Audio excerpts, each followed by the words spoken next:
temor a Moscú hace que Washington acepte una Crimea rusa en el post-conflicto. La suerte de la guerra entre el este europeo parece echada, al menos en los planes del presidente Joe Biden, que ya asomó sus planes para repartir el territorio en disputa entre Rusia y Ucrania. Y es que la administración demócrata ha trazado una solución salomónica para el peligroso conflicto creado por su intromisión en una área de interés vital para Moscú, la cual contradice la máxima ambición del presidente Volodymyr Zelensky, que aspira a reconquistar Crimea para Ucrania, una meta tan irreal que contradice hasta el borrador estadounidense que reconoce a Rusia la posesión de la mencionada península en el estatus de posguerra. Los detalles a continuación.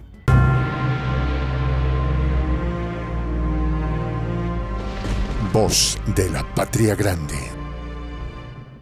Mal le paga el diablo a qué bien le sirve. La Casa Blanca ha vuelto a mostrar su doble cara al traicionar a su aliado favorito en Europa Oriental, al frenar la aspiración del presidente ucraniano Volodymyr Zelensky, quien sueña despierto con arrebatar a Rusia la península de Crimea. El encargado de bajar de la nube al primer mandatario de Ucrania fue el secretario de Estado Antony Blinken, quien dio a entender hace pocos días que su gobierno no apoyaría que Ucrania recuperase militarmente los territorios de la península de Crimea y la provincia de Donbass. Nuestro objetivo, aseguró Blinken, es seguir haciendo lo que hemos hecho hasta ahora, es decir, asegurarnos de que Ucrania tenga lo que necesita para repeler la agresión rusa, de modo que pueda recuperar el territorio perdido debido a la operación militar ordenada por Moscú. En una conferencia pública organizada por The Wall Street Journal, el lunes pasado,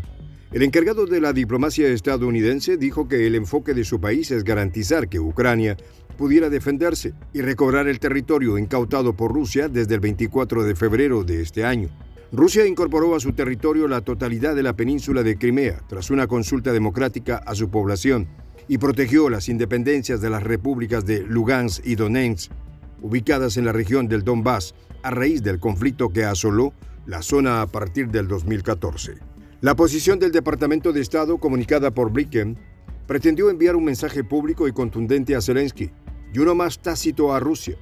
de que los Estados Unidos no apoyarán las demandas maximalistas del presidente ucraniano en futuras negociaciones. El propio Antony Blinken se encargó de desvincular a la Casa Blanca de los ataques realizados por drones ucranianos en la profundidad de la retaguardia de las líneas rusas, al declarar públicamente que la administración Biden no los había alentado ni apoyado de ninguna manera. La nueva postura revelada por el secretario Blinken podría explicar la sensible reducción en el ritmo de la ayuda militar del gobierno estadounidense en los últimos meses, que ha resultado vital para el gobierno de Ucrania, lo cual ha sido debatido por el Congreso y el Pentágono. El pasado 2 de noviembre, el diario The Washington Post anunció que las autoridades de Washington se encontraban en conversaciones con el presidente ucraniano Zelensky para que aceptara una hipotética negociación con su homólogo ruso.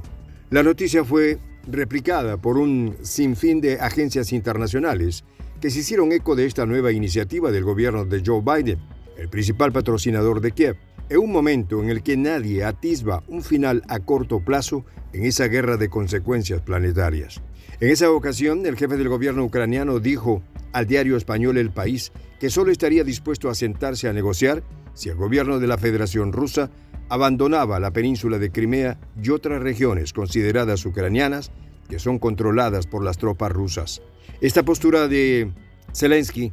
fue llevada a los extremos cuando en octubre pasado el mandatario ucraniano aprobó un decreto que declara imposible entablar conversaciones con el líder ruso, aunque dejaba la puerta abierta para hablar con cualquier otra autoridad. En opinión del ex asesor del jefe del Pentágono, coronel Douglas McGregor, las condiciones planteadas por el gobierno de Kiev en octubre pasado tenían como único objetivo matar el proceso de paz que daría fin a un conflicto que ha estado degradando a la economía de todo el planeta. Las demandas maximalistas del gobierno de Zelensky han colmado la paciencia de Washington y sus aliados europeos, los cuales, según versiones provenientes de Moscú, estarían manejando la posibilidad de reorganizar el gobierno de Kiev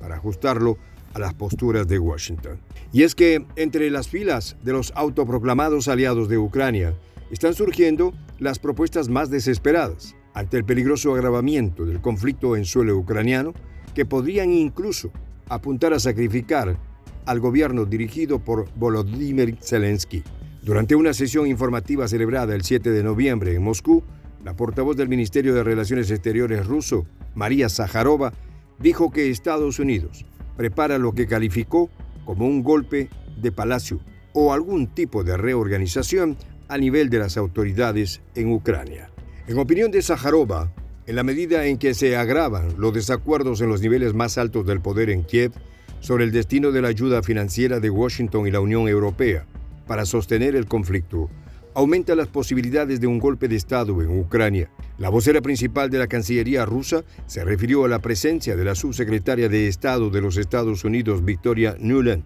quien visitó Kiev el pasado 4 de diciembre como la mayor evidencia de que se está urdiendo un golpe de palacio en la capital ucraniana. Zakharova recordó que los viajes de Nuland a Kiev no son nada nuevos, debido a que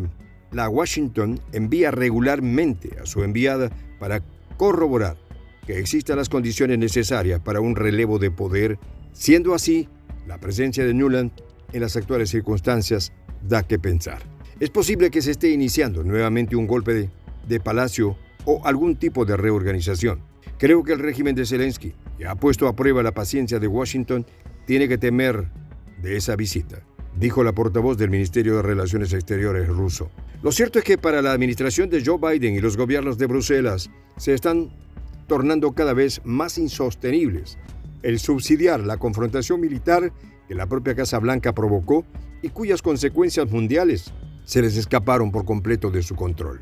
Desde el inicio de la operación militar rusa en Ucrania el 24 de febrero, la administración Biden ha inyectado miles de millones de dólares en asistencia financiera y militar a Kiev, recursos que superan con creces cualquier asistencia que Ucrania haya recibido de Washington desde el 2014. Hasta el momento, Washington ha proporcionado alrededor de 68,000 millones de dólares, pese a la oposición de los líderes republicanos, entre ellos Donald Trump, que califican la medida como una sangría de recursos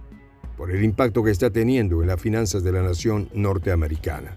Pero no conforme con las decenas de miles de millones de dólares que ha recibido el gobierno de Kiev para garantizar como se le plazca,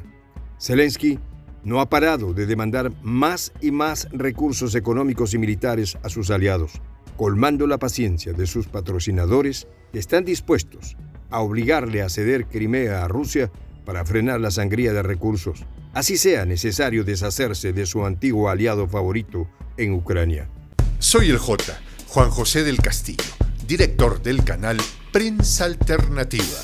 Si quieres ser parte de la comunidad de la Patria Grande, suscríbete a nuestro canal. Si es que quieres que te lleguen las notificaciones cada vez que subimos un video, activa la campanita.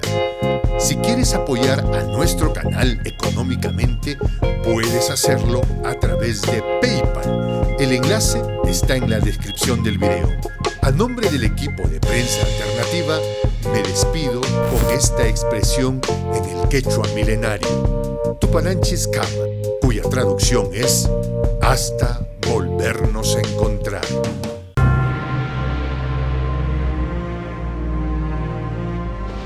Voz de la Patria Grande.